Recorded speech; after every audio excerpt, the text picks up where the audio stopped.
So we're going to continue our discussion about clinical decision making for periodontal care. And who makes this decision is not just one person. It's not just the dental hygienist. It really is all members of the dental team. And what they're saying is that you have to use the information that you gather in your comprehensive periodontal assessments to arrive at the appropriate diagnosis and identify the treatment strategies that's going to meet the needs of that individual or that client. And it's not just the hygienist, it's not just the dentist who makes this decision, it's a team effort. And to do that, there's three fundamental diagnostic questions that have to be asked. First one, does the clinical assessment indicate periodontal health or inflammatory disease in the periodontium? Two, if the clinical assessment indicates inflammatory disease, is it disease gingivitis or is it periodontitis? And three, if the patient has gingivitis, what type of gingivitis? Or if they have periodontitis, what type is it? So remember, when we're making these decisions, it really should be based on signs of inflammation.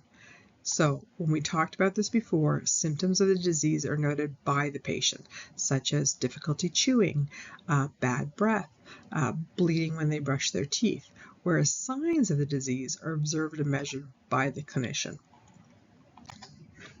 So our first question, does the clinical assessment indicate periodontal health or inflammatory disease? So this is based on signs of inflammation that we identify during clinical assessments. They can be overt signs, so signs that we see easily, or they can be hidden signs, signs that we aren't readily visible. So when we're talking about visible signs, that's colored changes in the gingiva, that you can see here they're going red. Contour of the gingiva changes. Instead of being pink and pointed, it's now round and rolled and blunted. Consistency in the gingiva changes. It's now smooth instead of stippled. So those are visible signs. We see those when you do your periodontal assessment. Hidden signs are things such as bone loss. We can't see that until we take radiographs. Exudate or pus. We don't see that until we do probing. Bleeding upon probing. Again, we don't see bleeding until we start to probe. So those are some of the hidden signs of disease. So when we look at these pictures, we can see that this tooth is not bleeding, right? But as soon as we probe, then bleeding occurs. We can look at this radiograph and we can see that there's extensive bone loss that we couldn't see because it's covered by gingiva. Whereas this is an overt sign, we can see how red that tissue is. We can see the inflammation down here at the margins. So again, symptoms of the disease, features of the disease that are noticeable to the patient are symptoms, such as, and especially in a stage 4 periodontal client with periodontitis, they're going to have loose teeth. They're going to have difficulty chewing because the loose teeth, when they put pressure, there's movement, there's pain. They're going to have gingival bleeding. So when they brush your teeth, they will experience bleeding, and they're going to have a bad taste in their mouth. So those are overt symptoms of the disease that a client will express that they are experiencing. But periodontitis is often called a silent disease. So that was a stage 4 client. If they're at stage 1 and 2, they might not have those kind of symptoms. And they're very subtle, so they go undetected.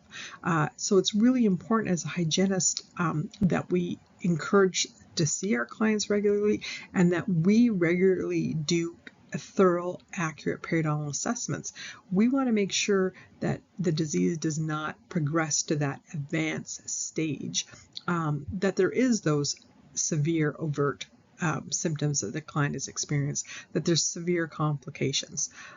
So we really want to make sure that we catch a disease, that we stop the disease before the symptoms become overt. So if health is the answer to the diagnostic question, so in our assessments, there is an absence of overt or hidden signs, so there's no bleeding upon probing, we don't see red tissues, they're not inflamed, then the answer is periodontal health, right? That means that inflammatory disease is not present. That doesn't mean that other conditions can be present. Just because a client doesn't have gingivitis or periodontitis, it doesn't mean that they couldn't have gingival recession caused by non-periodontal reasons, a misplaced frenum, aggressive toothbrushing, that type of thing. So even though there's no inflammatory disease, there could be other problems present. If inflammatory disease is the answer to the diagnostic question, that means that your assessments have shown that there is overt or hidden signs of inflammation. That means inflammatory disease is present, and we need to have further diagnostic decisions that need to be made, right? We have to decide what type of gingivitis or periodontitis is present and how we're going to go and treat it. Question 2. If the clinical assessment indicates inflammatory disease, is a disease gingivitis or is it periodontitis? And what type is it? So you're going to use attachment loss as an answer. If clinical attachment loss, CAL, reversed, what it refers to is the migration of the junctional epithelium to a position apical or below the level of the CEJ. Review that video we watched last week. So if there's no attachment loss, if this is what it looks like, that the junctional epithelium has not migrated apically, then it's gingivitis, right? There's no bone loss has occurred. But if there is apical migration of the junctional epithelium and we've got attachment loss, now we know that it is periodontitis, and that's the answer to our question. So it's really important to use dental radiographs as well as clinical findings to help make this determination. And again, you want to make every effort to detect periodontitis before there's obvious radiographic evidence of bone loss. So, question 3. What type of gingivitis or what type of periodontitis is it? We now have to classify it.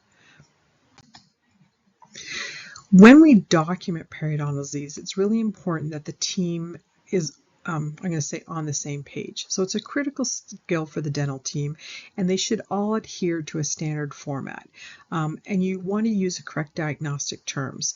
When you're doing it, you're going to use the terms staging, grading, and you're going to use descriptive modifiers to describe the severity and extent of the disease. So the disease stage, we're talking right here, stage 1, 2, 3, or 4, we're talking about the severity of the disease, the complexity of it, and it's going to determine how we're going to manage it. When we talk about the grading of the disease, A, B, or C, that's anticipated, the indicator of the anticipated rate of the periodontal progression. Is it moving slowly, or is it a rapid rate of progression? The extent, the last section, is going to describe the number of teeth and the distribution of it. So is it localized to 30% or less? Is it generalized or more than 30%? Or is it a molar incisor pattern? So staging and grading is only used to classify periodontitis. It shouldn't not be used for other periodontal diseases or peri-implant disease conditions. So we would not use staging and grading if we were talking about gingivitis. So we also have to give a statement, look at health if implants are involved. So again, you're going to ask the same question. Does it assessment indicate health or disease? So is it peri-implant health? There's no inflammation present, or is there disease? And if there is disease, does that inflammation stay confined to the peri-implant soft tissue, so the gums, or does it start to extend into the bone supporting it? So if it's damage to only the soft tissue, so just the gums, then it's called peri-implant mucositis. But if that damage to the goes from the soft tissue and is affecting the bone is starting to resorb, now we call it peri-implantitis. So we have to make a statement and for any implants in the mouth as well.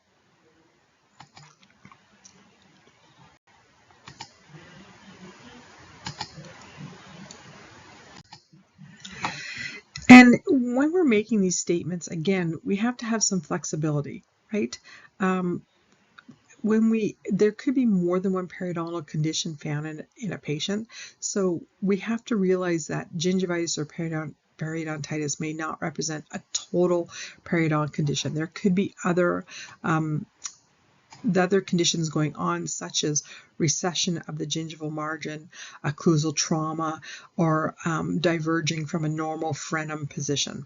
So that could be, so again, we have to be flexible when we make these kind of statements, and I have a couple examples coming up. So the first example is gingival recession. So you can see in this picture where the gum has receded and we have recession going on there. So we would need to check that off because it's a mucogingival deformity and condition. And you can see it down in the mandibular as well.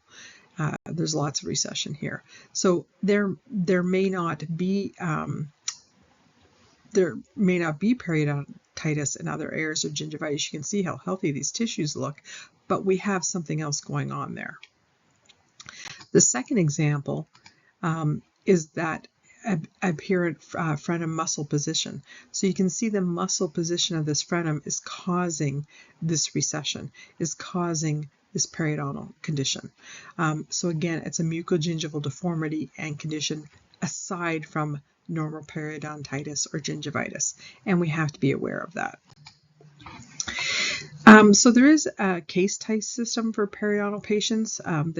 They use it in the United States a bit, but it really has limited value because it doesn't it doesn't indicate if it's localized, if it's generalized to one sextant, is it through the whole mouth. So it's really not something that we use, and you can see they do it by case type 1, case type 2, case type 3 is moderate periodontitis, but it doesn't let us know, again, is that localized, is it generalized, where is it located, and it doesn't specify precise periodontal disease classification. So guidelines for periodontal treatment sequencing, what we want to follow when we're going to do it. So we should have a master plan, okay? And this is going to be carried out by all members of the team, the dentist, the dental hygienist, and the patient. And ultimately the goal is to eliminate that disease, right? To restore healthy periodontum to that client. So it's kind of like a blueprint, right? It's a blueprint of the treatment strategies that we're going to recommend, that we're going to implement, and that we'll want to do to maintain long-term periodontal health with our client, our patient. So we're going to coordinate and sequence all the treatment and education. Again, this master plan is going to estimate the time required for comprehensive treatment. You know, I talked about that in the last slide, that you really have to make your client aware that they're more complex, that it's not just a simple half-hour scaling, that it's going to require multiple appointments, and use your radiographs to explain this. Communicate to them why it's so vital that the treatment time is taken to treat them properly. You know, we can't do 4 2-hour appointments all at one time. We need to schedule for this appointment, do part of your mouth, schedule for another appointment to do the rest of your mouth, and make sure that they fully understand the extent of their disease and that they consent to the proposed treatment. So there's 5 phases of periodontal treatment plan. There's our assessment and preliminary therapy phase. There's our non-surgical periodontal therapy phase, which we talked about in my last PowerPoint. There's a surgical therapy phase, a restorative therapy phase, and then finally the periodontal maintenance phase. So our assessment and preliminary therapy, that's when we collect all that data, right? So that's when we do our PIGIs, we do our periodontal probing, we do our gingival description assessments, we do our intraoral and extraoral assessment, we do our hard tissue assessment. That's when we collect all that data. That's when we decide where our human needs deficits are involved, what they are, and what interventions we're going to use to treat them. So again, the first thing that comes up for, or what we want to deal with first, is care for immediate treatment. So any emergency dental care, if someone has an abscess, they're in pain, we need to get them out of pain. If extractions have to occur, that's what we're going to assess, and that's going to be our preliminary therapy. And we're going to do a comprehensive clinical periodontal assessment, right? We're going to do a full probing, determine the CAL, we're going to get radiographs, we're going to use it, we're going to make a diagnosis. So this stage can also be referred to as emergency therapy. The second stage is the non-surgical periodontal therapy. So that's what we talked about in my last PowerPoint. That's where we're going to mechanically debride. We're going to go with our instruments, our ultrasonics, our hand scalers. We're going to remove that calculus, the biofilm. We're going to educate our clients, give them some self-care techniques to use at home. Remember, they have to work together. It's not just mechanical debridement. It's not just self-care at home. They have to do the two of them together. And so this is also called bacterial control and anti-infective therapy. Our second stage is our surgical therapy. So this is where, after our non-surgical periodontal therapy, maybe we've had some unresponsive sites, or we know that the client is going to require more treatment, right? They're going to require that periodontal surgery. So we're going to refer them out to a periodontist, and they're going to take the next step, because what we did during non-surgical therapy wasn't enough to eliminate the periodontal disease. It's not being managed, and it needs to go that next step. It also could involve the placement of implants to restore proper function. It could involve root canals. You can see in this picture here where there's a periodontal abscess. It has had a root canal, so they've gone in and extracted or removed that root. So there's various things that they could be doing during the surgical therapy stage. Our stage 3 is our restorative therapy, and that could, again, if in radiographs we found overhangs that were causing inflammation, they're going to want to remove that overhang. They're going to maybe replace the old restorations. They may splint teeth if there's mobility. You'll see that especially with mandibular anterior teeth. They'll splint them to give them stability. It may be replacement of missing teeth, either with implants or fixed or removable prosthesis, so a partial denture. It could be a bridge. And again, we're going to reevaluate the overall response to the treatment that we've provided so far. Our stage 4 is periodontal maintenance. So we've gone through non-surgical periodontal therapy, maybe we've had surgical intervention, and now we've put them on a specific interval that we're going to see them. Generally, it's 3 months. I've seen clients at 2 months, and we're going to maintain and hopefully eliminate, again, the disease process. We want to keep it under control. People, they will have to maybe be maintained for the rest of their life. And at 3-month intervals, what they may have to adhere to, right? The goal is that we prevent recurrence of any disease process going on. We don't want to return to that red. We want to stay nice and pink. So this is the chart, or the flow chart, that you would follow. So we've done our patient evaluation, diagnosis, and urgent therapy if they were in any pain. We move on to our non-surgical periodontal therapy, and that's when we do our mechanical debridement. We teach them OH-UHI. They return in those 4 to 6 weeks, and we reevaluate our results. And there we're going to decide, can they move right to a maintenance phase because they've responded, or do we need to take that next step and go into surgical periodontal therapy, maybe implant placement, restorative therapy, and then be placed on periodontal maintenance. So it's an ongoing process. It's constantly changing.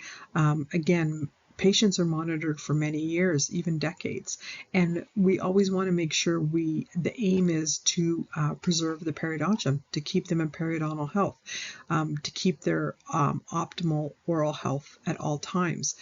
This obviously, we know there's an oral systemic link, so this contributes to their well-being. So there may come time when we have to rethink what we're doing and remake decisions, change our treatment plans.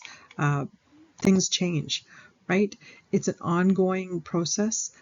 We may have to plan for therapy at one point, may have to be modified at a later date. And it's really important that you communicate this to your client, that there could be a possibility of change that we may be able to maintain for so long, and that then we may need to make that decision to look at periodontal surgery and other options.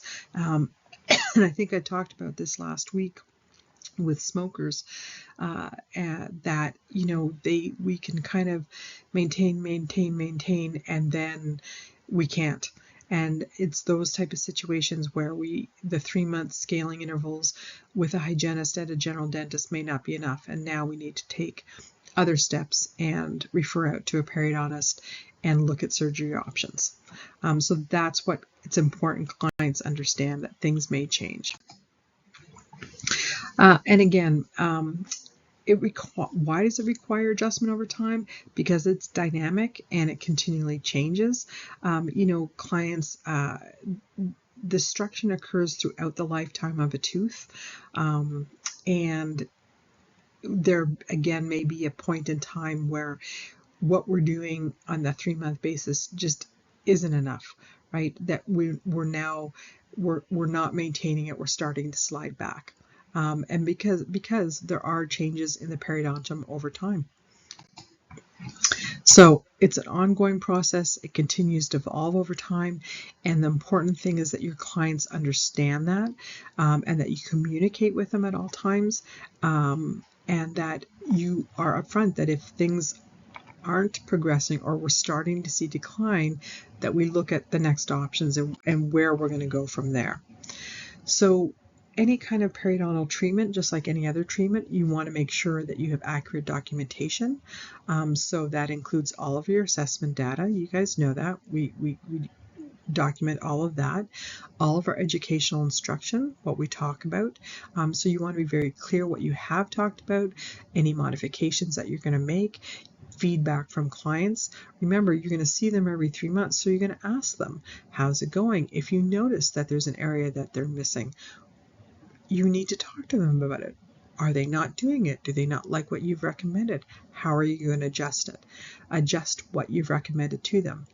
Your treatment services performed every time you see them.